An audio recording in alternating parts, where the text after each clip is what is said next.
दोस्तों, जय जोहार। मैं कौशल तिवारी और बिहनिया संझा में आपका स्वागत है। जैसे जैसे लोकसभा चुनाव की तारीख नजदीक आते जा रही है, वैसे वैसे राजनीतिक सरगर्मियां भी तेज होते जा रही है। एक तरफ कल देश के प्रधानमंत्री नरेंद्र मोदी मध्य प्रदेश के दौरे में थे और उन्होंने बकायदा कमल का चिन्ह लगाकर संकेत दे दिया कि यह सब चुनावी सभा है और चुनावी कार्यक्रम है। तो दूसरी तरफ राहुल गांधी भारत जोड़ो न्याय यात्रा को लेकर जबरदस्त ढंग से भीड़ खींच रहे हैं। छत्तीसगढ़ में भी उनकी शानदार सभा हुई और उन्होंने मोदी सरकार पर जमकर प्रहार किया। हालांकि वो वोट नहीं मांग रहे हैं, वह लोगों को सभा में अन्याय की बात कर रहे हैं, मोहब्बत की दुकान लगाने की बात कर रहे हैं। लेकिन इन तमाम यात्रा में अभी तक राहुल गांधी ने अपने मुंह से यह नहीं कहा कि इस अन्याय के खिलाफ खड़े होकर कांग्रेस को वोट दें। तो दूसरी तरफ किसान दिल्ली कूच कर रहे हैं और उन्हें रोकने के लिए किस तरीके से भारतीय जनता पार्टी की सरकार इंतजाम कर रही है, वह भी देश के लोगों को परेशान करने वाला है। सड़कों पर कीले बिछा दी गई हैं, सीमेंट्स के बैरिकेड्स लगा दिए गए हैं, पानी की बौछार के लिए मशीनें लगा दी गई हैं। हर हाल में किसानों को दिल्ली आने से रोकने के लिए गांव-गांव में पुलिस की धमक शुरू हो गई है। धमकाया जा रहा है कि वे 13 फरवरी को होने वाले आंदोलन का हिस्सा ना बने। किया जाता है कि 13 तारीख को किसानों द्वारा जम्मू बॉर्डर पर इकट्ठे होकर दिल्ली जाने का आह्वान किया है। कोई भी ग्रामवासी इस आंदोलन में भाग नहीं लेगा और किसी भी ग्रामवासी की इस आंदोलन में संलिप्तता पाएगी तो उसके खिलाफ कड़ी से कड़ी कानूनी कार्रवाई की जाएगी। किसी भी ग्रामवासी का वाहन जेसीबी, आईडी या ट्रैक्टर की संलिप्तता पाएगी तो उसको सीज कर दिया जाएगा। उनके खिलाफ कड़ी से कड़ी कानूनी कार्रवाई की जाएगी, उनके पासपोर्ट रद्द कर दिए जाएंगे। तो दूसरी तरफ तीनों राज्यों के विधानसभा चुनाव के बाद जिस तरीके से ईवीएम के खिलाफ लोगों का गुस्सा भड़कने लगा है, अब यह गुस्सा पूर्व सैनिकों तक पहुंचा है। पूर्व सैनिकों ने क्या कुछ कहा, पहले वे सुन लीजिए। फैला दीजिए, पूरे देश में हड़कंप मचना चाहिए। आज जो इलेक्शन कमीशन पूरे गांव-गांव में बैनर लगा रहा है, दिखा रहा है कि ये बैनर लगा के ईवीएम मशीन में गड़बड़ी नहीं है, फलाना है, ठीक चुनाव है। दौड़ की दाढ़ी में तिनका थोड़ी देर पहले गोपाल जी ने कहा था, अगर तुम्हारी मशीन ठीक है तो तुम्हारी 15 लाख मशीन कहां है? वो 15 लाख हमें मशीन दिखाओ, तुम दिखाओ तुम्हारी मशीनें कितनी आई हैं। अरे चोरा, शर्म करो, डूब मरो। प्यारे देशवासियों, हाथ जोड़ के विनती है, तूफान मचा दो। 1 महीना बचा है, फौजी आपके साथ हैं। पूरे हिंदुस्तान की सेना ने बेल्ट कस लिया, बेल्ट कसा हुआ है, क्योंकि सीमा से हम आ चुके हैं। अब देश के जो स्वास्थ्य का ध्यान रखते हुए हम पूरे देश के अंदर जितने भी सैनिक हैं, इसको पारदर्शिता से ईवीएम मशीन को हटाएंगे, बैलेट पेपर से इलेक्शन करवाएंगे। दिक्कत बचाओ।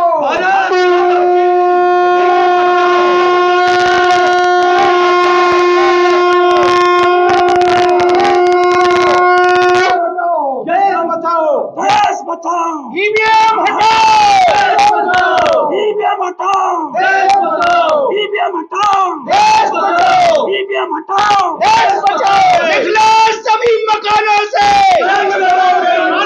निकलो सभी मकानों से, लोकतंत्र की रक्षा के लिए निकलो सभी मकानों से। आंदोलन की शुरुआत सुप्रीम कोर्ट के वकीलों ने की थी। उन्होंने बकायदा चुनाव आयोग को पत्र लिखकर कहा था कि उन्हें 50 मशीन दी जाए, वे गड़बड़ी दिखा देंगे।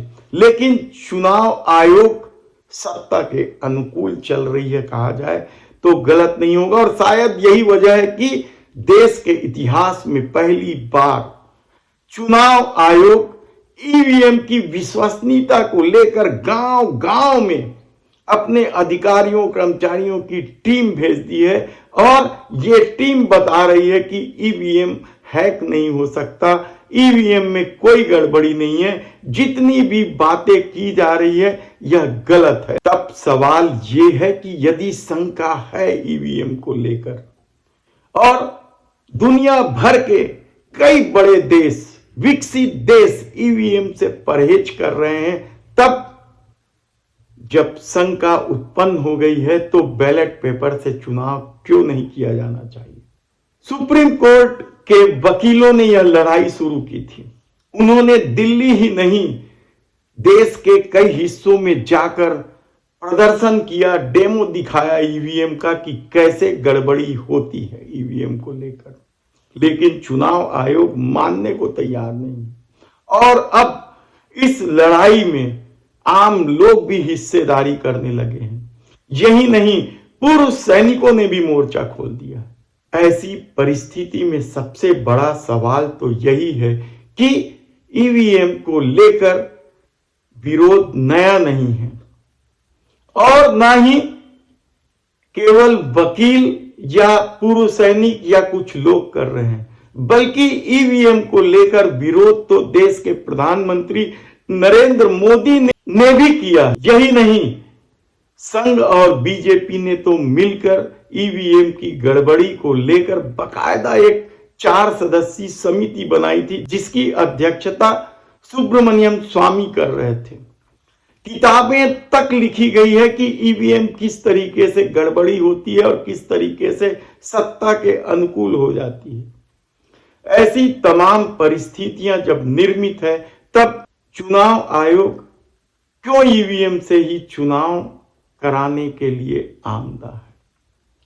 और जब देश के प्रधानमंत्री नरेंद्र मोदी ने 400 पार का नारा दिया या दावा किया, तभी विपक्ष के कई सांसद, जिसमें मनोज झा भी शामिल हैं, ने कह दिया था कि ईवीएम की वजह से ऐसे दावे किए जा रहे हैं।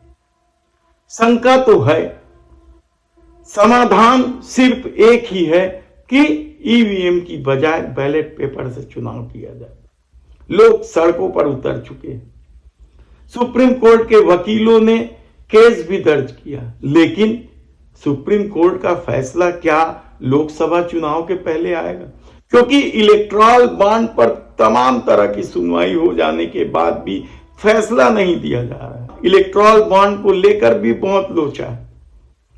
तब क्या इस कदर जब संदेह के बादल गहरा चुके हैं तो चुनाव की निष्पक्षता ईवीएम बना पाएगी? कहना कठिन है।